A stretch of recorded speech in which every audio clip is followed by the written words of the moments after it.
If oh fuck, got it wrong. Oh, I nearly did so You well. nearly did it as well.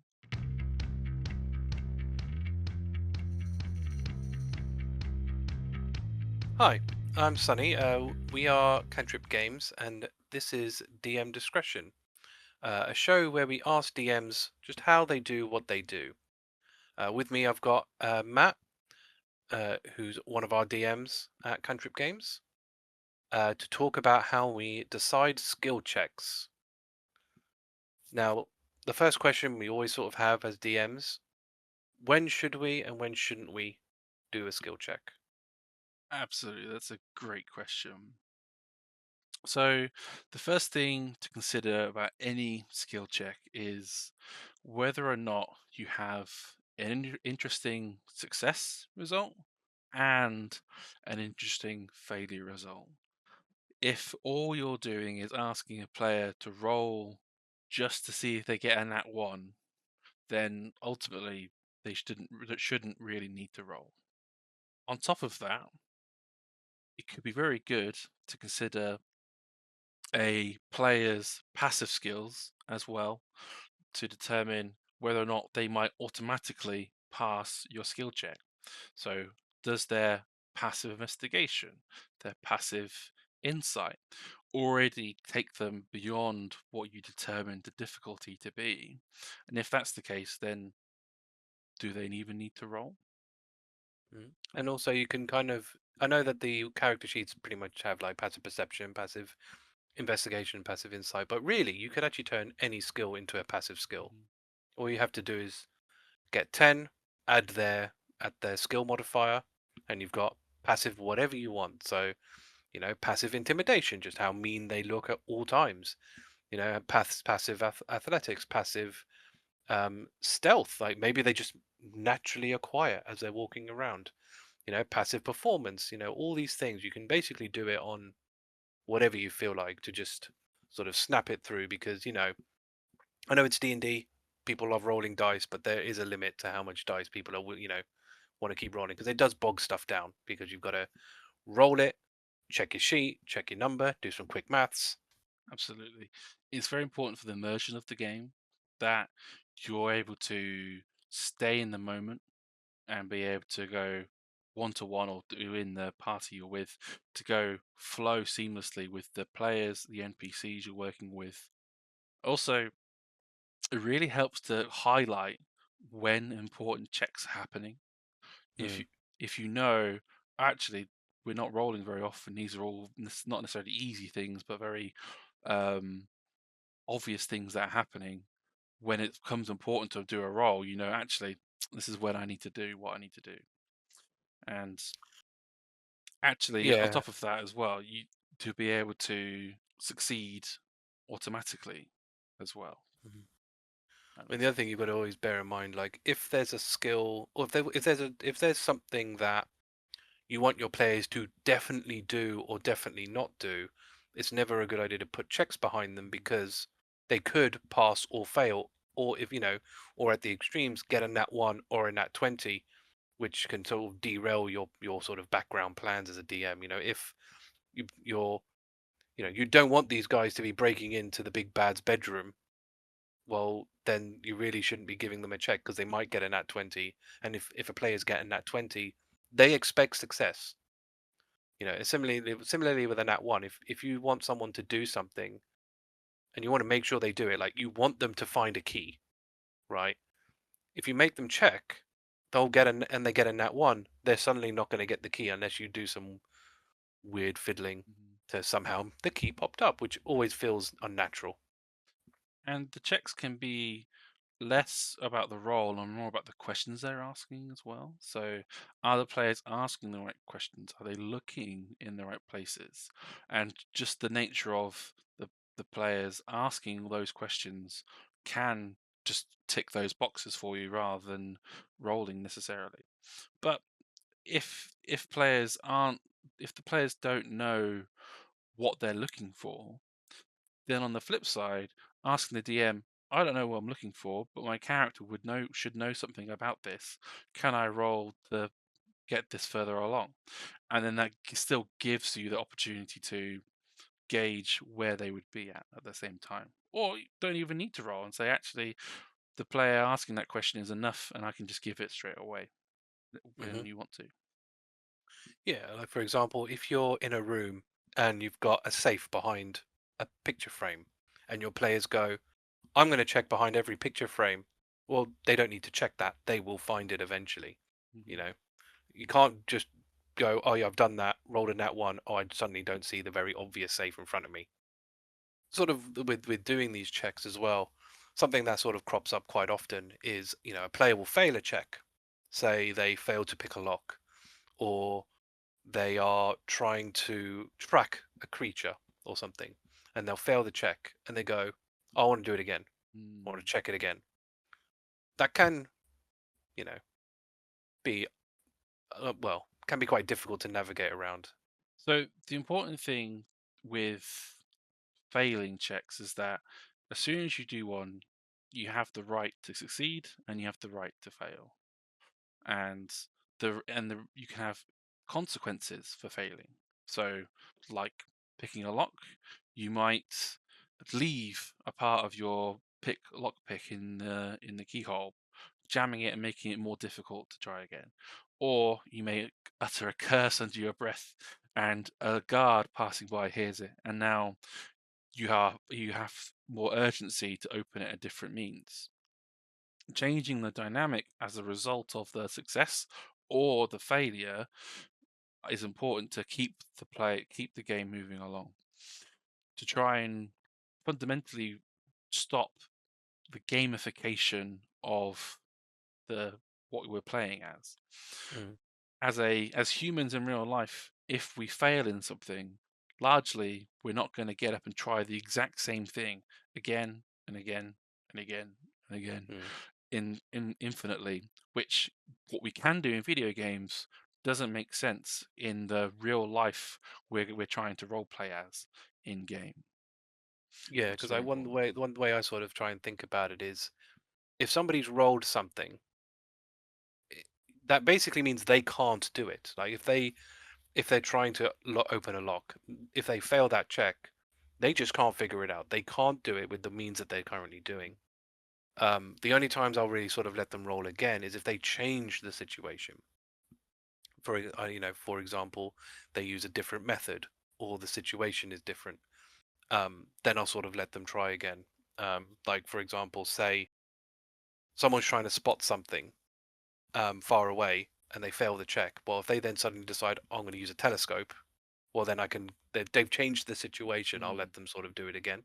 And quite often you see that one person fails, another person will come along and try it themselves, Hmm. and you will end up with a chain of people doing the same check. And again, I would also agree in wanting to avoid that situation as well. And what you can do if you know that everybody is going to want to do it, you can either nominate an individual to do the check and use the help action. So that person who could be really skilled in that check in itself could roll with advantage, so that you still get the benefit of everybody taking part, everyone helping each other in one way, but you still only get to do it the once with advantage instead. Hmm.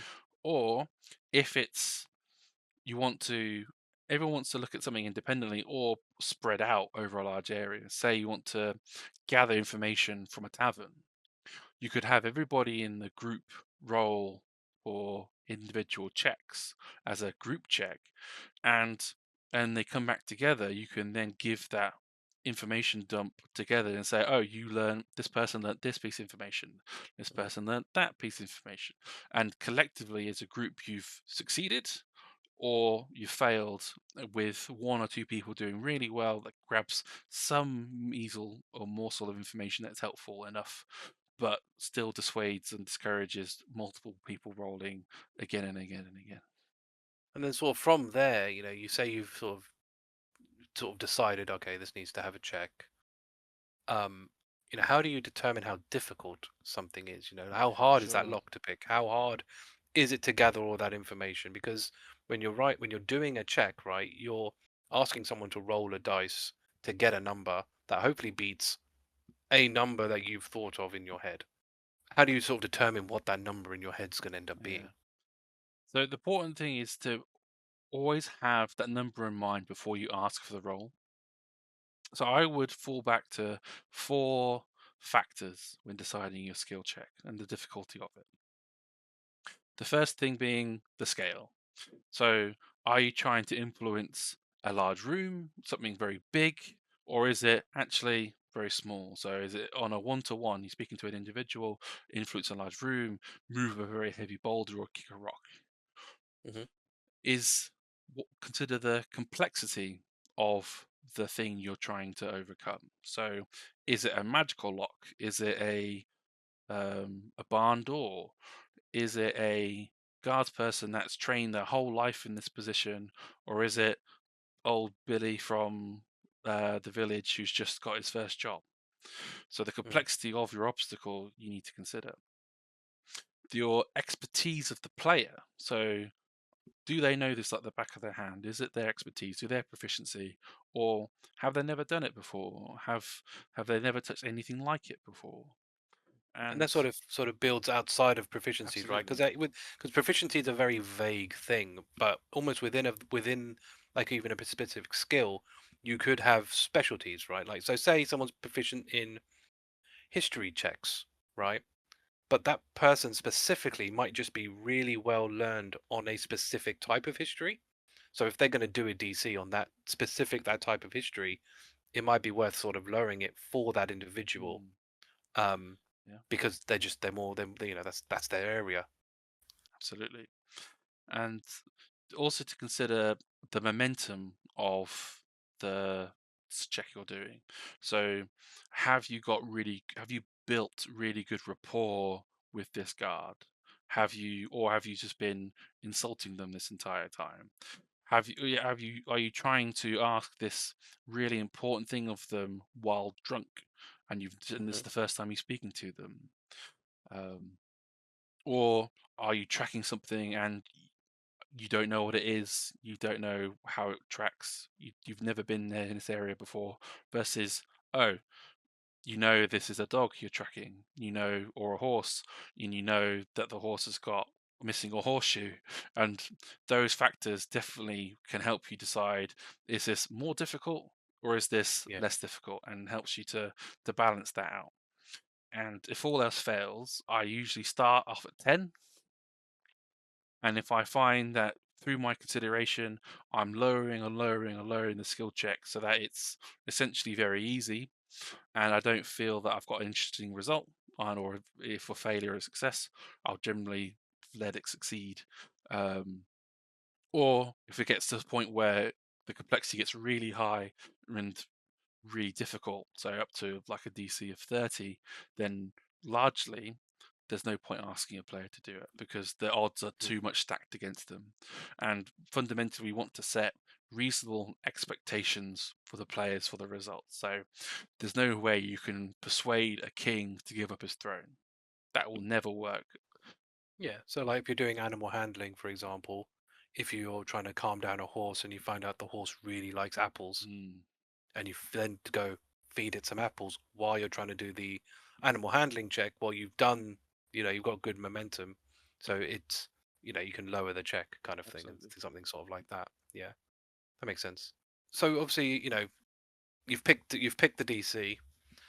Then the next part is, well, what skill, what stat do you go Yeah. with it? So obviously within D&D, you have various skills. So like athletics, acrobatics, deception, persuasion, all these things, um, which you can gain proficiency on.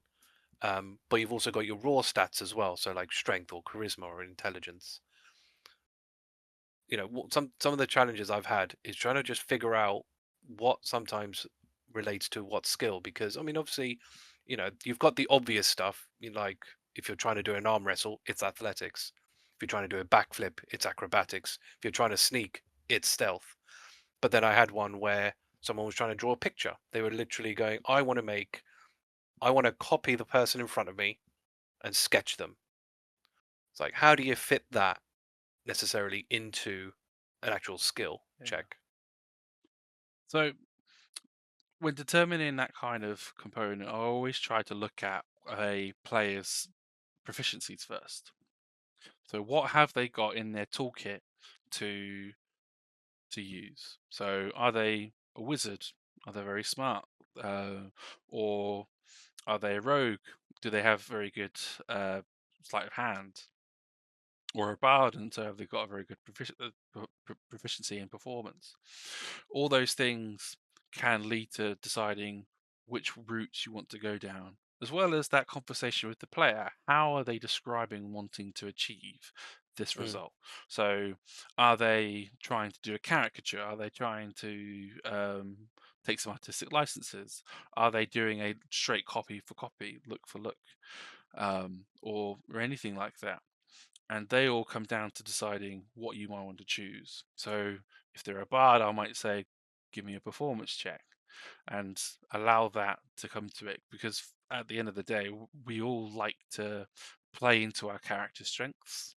Yeah. And if we're able to, as a DM, give them the opportunity to be awesome, then that actually helps give everyone an opportunity to be awesome at the same time.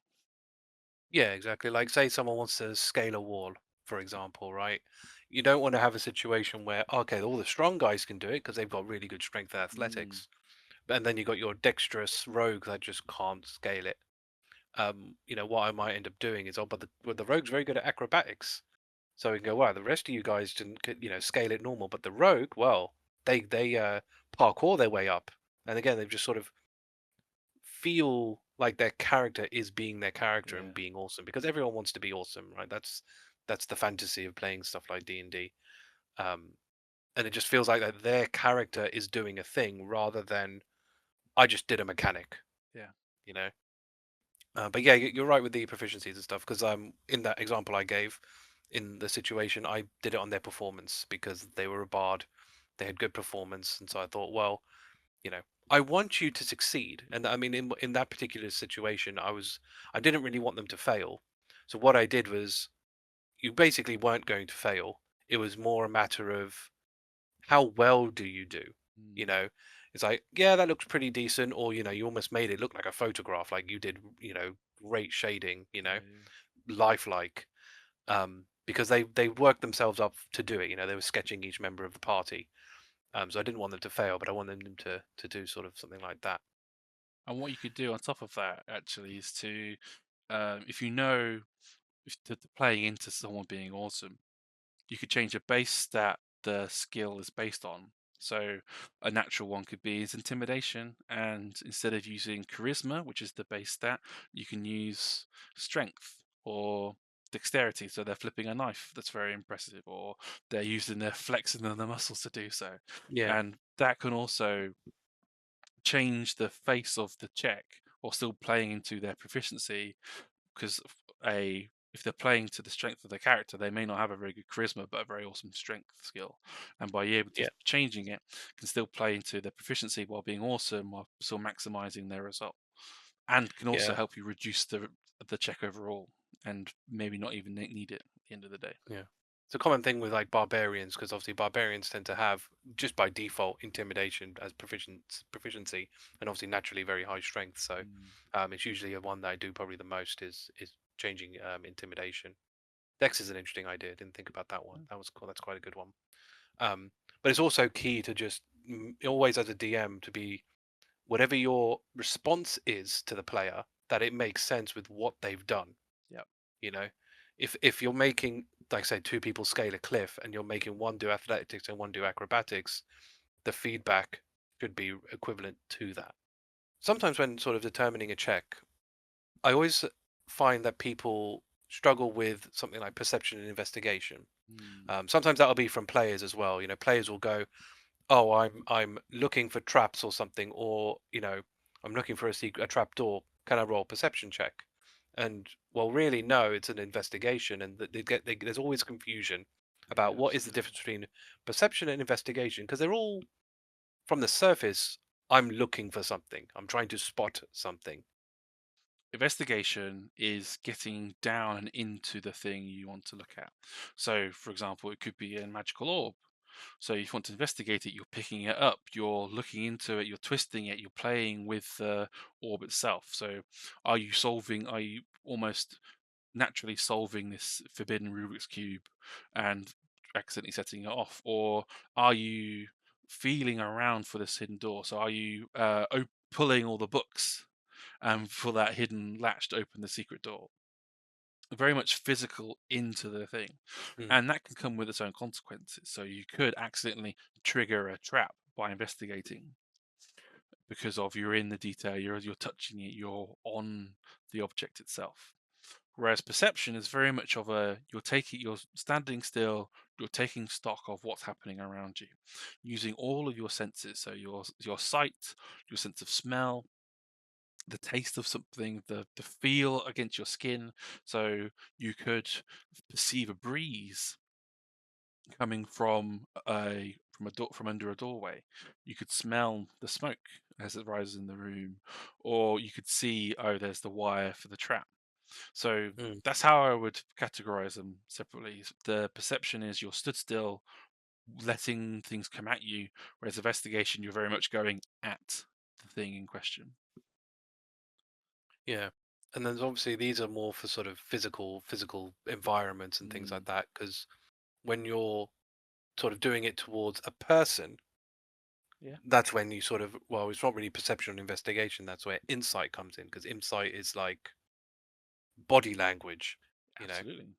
not to be mistaken for a lie detector. I get a lot of people that go, "Are they lying? Let me roll insight," which it's not what it's for. Yeah, insight I would say is a lot more of, as you said, reading into their body language, trying to, and I would often ask them a question. So, what are you trying to understand from this individual? So they Mm, could be saying, I want to understand if this person is uncomfortable. And you can ask them to roll insight for that, and you can tell, oh, they are feeling uncomfortable. No, they're not. And there's further context clues you need to understand to get that further. Are they feeling very uncomfortable because they are intimidated? Are they feeling uncomfortable because they're not intimidated, but you really are intimidating? And so those context clues can help to get a player to understand what's happening around them. But it's not, as you said, not the lie detector. It's always the clues to get you to an answer they want. yeah, I tend to get it a lot as well when players are doing it against another player. Yeah, So, because the kind of games we run, there's always one player lying to another player. It just happens every time. more than And then once. oh yes, and then so I'll get a player that goes, "Oh, I want to roll insight on them," which I've thought over the years, and I've kind of taken a stance where if a player and a player are going to try and persuade or deceive each other, then really they should do that through the role play. What Because they know what their character is going to feel. They'll know whether their character is going to believe something or not believe something based on what that person knows of that character. Hmm. So really, they should be persuading each other without, again, bogging it down with rules, right? Because we spoke about earlier about breaking the immersion. Yeah. You don't want to interrupt the flow of a conversation by rolling dice. But yeah, it's always tricky. It's always tricky when doing insight rolls because it's like you sometimes as a DM you want to be just like, no, they're lying because it's convenient for the situation and easier to respond by. But it's Absolutely. certainly a difficult thing. But yeah, you gave some interesting examples of like, do they feel uncomfortable? Are they are they sort of twitching? Are they recoiling in a way? Are they trying Yeah. to back away? Are they trembling? Can you feel like shaking in their voice? Are they trying to look away? That's always a good one. Eye Are contact. they Yeah, are they absolutely. are they eyeing? Are they looking over somewhere else, which could be a sign that you're being ambushed? But yeah, it's always an interesting thing. Yeah. And with the player component of challenging aspects, I would agree to say that largely it should be between the players to figure it out a little bit, but to a larger extent as well, you might not, as a player, you might not be able to play to that character's strength. So you might be a really high intelligence wizard, Mm, and you may not be able to play to that high intelligence. So having a role can help to overcome not knowing what to say or do in that situation. And even Yeah. a if it's a small, if it's a more unorthodox but more of a, just a contest as a way. So instead of using your skills against one another, it could just be a straight d20 roll, or even a flip of the coin, or breaking the immersion on purpose to just to speak out of character a little bit and say, actually, what is going on here? Why don't you necessarily trust this? And try and piece together where that distrust maybe, or at least why that insight is happening between players. Yeah. Because unless they're being directly combative against each other, you should be able to overcome some of that distrust level for Mm. one another. Yeah, this almost branches into another topic around like what a character knows in character Mm, and out of character, and the metagaming side of things. And absolutely. it's we haven't got, I'm not going to go through that now. Maybe for a different day, but it's it's always a difficult thing with this sort of thing. Well, that's pretty much all we've got sort of time for that. So thanks, Matt, for chatting to me about it. Pleasure. Um, this has been DM Discretion, and at the end of the day, just make it up.